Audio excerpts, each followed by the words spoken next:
Saudara kekasih dalam nama Yesus, topik firman Tuhan pagi hari ini yaitu bertumbuh di dalam Tuhan. Jadi kita harus bertumbuh di dalam Tuhan karena kita sudah lahir baru. Pada waktu kita lahir baru, yaitu pada waktu kita menerima Yesus sebagai Tuhan dan Juru Selamat kita ini adalah bayi rohani. Namun kita sudah hidup baru dalam Tuhan.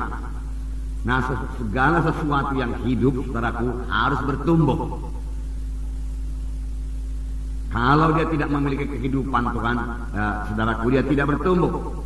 Saya tidak tahu apakah bunga ini, saudaraku, bunga asli, saudaraku, atau bunga plastik. Tapi kalau dia bunga plastik, saudaraku, dia tidak akan bertumbuh. Ditunggu pun 5 tahun, 10 tahun, begitu-begitu juga. Tetapi kalau dia memang bunga asli, ada kehidupan padanya, saudara, dan dia akan bertumbuh, saudaraku. Dia akan bertambah besar, saudaraku, dalam beberapa waktu kemudian, saudaraku. Demikian juga kita. Dahulu kita mati oleh sebab segala kesalahan dan dosa kita. Firman Tuhan berkata, semua manusia sudah berdosa. Jadi sebenarnya semua manusia sudah mati di hadapan Allah. Itu sebabnya, saudaraku, firman Tuhan berkata kepada Nikodemus, engkau harus lahir baru. Semua kebaikan Nikodemus tidak cukup untuk membawa dia ke sorga, saudaraku. Oleh sebab itu dia harus lahir baru. Sama sebagai anak-anak yang baru lahir, saudaraku, masih bayi-bayi rohani. Bayi-bayi rohani ini perlu bertumbuh, saudaraku, perlu bertumbuh. Jadi, saudaraku, gereja juga perlu bertumbuh. Bukan gedungnya yang bertumbuh, saudaraku, tetapi jiwa-jiwanya yang bertambah-tambah dewasa. Saudara berkata, jiwa-jiwa kami bertambah banyak tiap-tiap minggu. Haleluya, saudaraku. Buat pertambahan jiwa-jiwa ini, kita bersyukur, saudaraku, buat pertambahan jiwa-jiwa. Tetapi bertambah saja tidak cukup.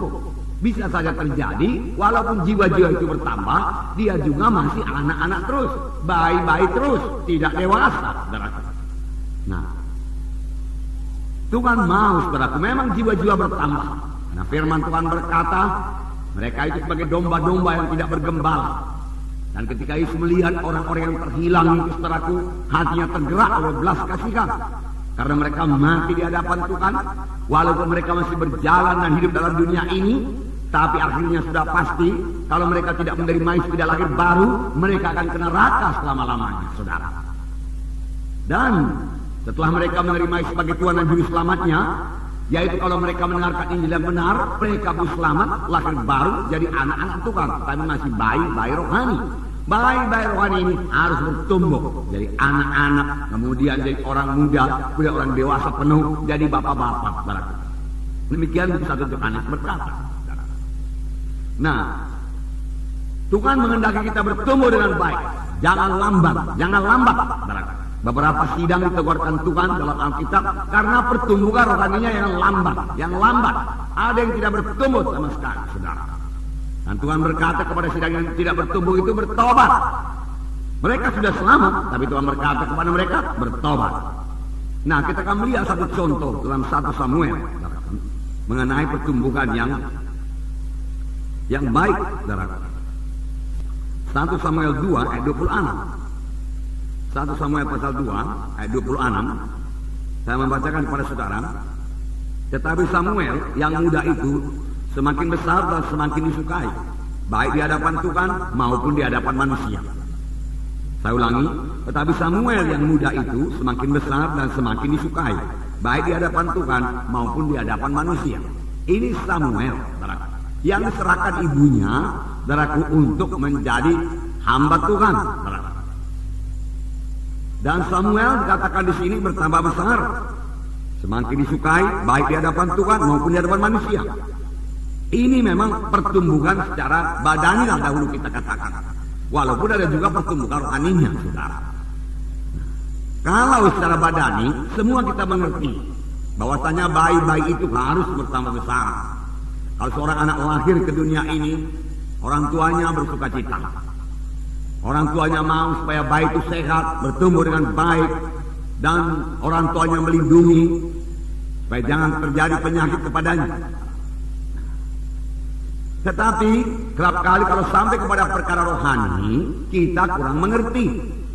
Banyak bayi-bayi rohani yang seharusnya sudah jadi anak-anak rohani atau anak muda rohani, tetap juga bayi-bayi rohani.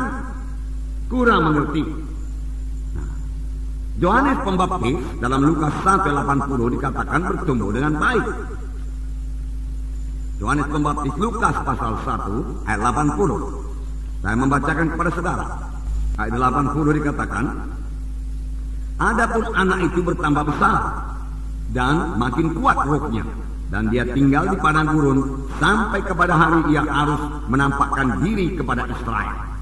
Sini dikatakan mengenai Yohanes Pembaptis yang bertumbuh secara badani dan secara rohani.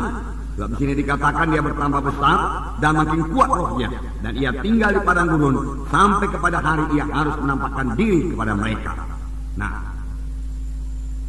jadi kita perlu bertumbuh, semua anak-anak Tuhan perlu bertumbuh, saudaraku. Kita melihat tiap-tiap minggu, saudaraku, jiwa-jiwa saudaraku bertambah-tambah. Jiwa-jiwa menerima sebagai Tuhan dan Juru Selamatnya. Puji Tuhan, saudaraku. Sekitar 200 orang. Dan saya yakin, saudaraku, kalau kita semua bertumbuh dalam Tuhan dan mengerjakan pekerjaan Tuhan, maka jumlah yang 200 ini segera akan kita lampaui. Bahkan kita bisa mencapai 300-400 jiwa baru tiap-tiap minggunya, saudaraku. Kalau kita mau bertumbuh dalam Tuhan. Oleh sebab itu perlu sekali kita bertumbuh di dalam Tuhan. Nah, itu berarti bayi-bayi rohani datang.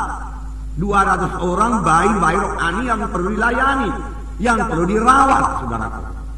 Sayangnya, saudara, jiwa-jiwa yang sudah selamat lebih dahulu tidak bertambah-tambah dewasa. Nah, itu sebabnya Tuhan menegurkan sidang di Ibrani, saudaraku. Ya, sidang Ibrani sebenarnya sidang orang Yahudi yang sudah selamat, saudaraku. Dinamakan sidang Ibrani, saudaraku. Ya, supaya mereka bertumbuh. Jangan lambat kali kamu bertumbuh. Dia katakan, karena banyak jiwa-jiwa yang mau diselamatkan. Siapakah yang melayani jiwa-jiwa itu, saudaraku semuanya? Kalau semua diserahkan kepada pendeta, saudara, tentu saja pendeta tidak sanggup, saudara. Enggak bisa. Nah, saudara, pendeta akan sibuk, saudaraku. Kalau secara badaninya boleh dikatakan kalau banyak baik-baik, saudaraku, apa yang diperbuat suster-suster, saudaraku? Oh, saudaraku, hanya menyediakan susu di sana, susu di sini, saudaraku. Sana basah, ganti popok di sana, ganti popok di sini, tanang di sana, nangis di sini, saudaraku. Nah, kalau dalam gereja terjadi hal yang demikian, betapalah sibuknya seorang hamba Tuhan itu, saudaraku. Kerjaannya hanya memberi susu saja ke sana, susu kemari. Seharusnya tidak demikian, saudaraku. Seharusnya jiwa-jiwa yang sudah selamat lebih dahulu menjadi dewasa. Lalu setelah dia menjadi dewasa, ada bayi-bayi baru datang, saudaraku. Lalu jiwa-jiwa yang sudah menjadi dewasa ini, saudaraku, mengurus adik-adik rohaninya, saudara. Menjaga adik-adik rohaninya ini, saudaraku. Supaya adik-adik rohaninya ini juga bertumbuh di dalam Tuhan. Dengan demikian gereja bisa bertumbuh bersama-sama. Dengan demikian gereja bertambah-tambah dewasa. Bagaimana ini kehendak Tuhan, saudaraku.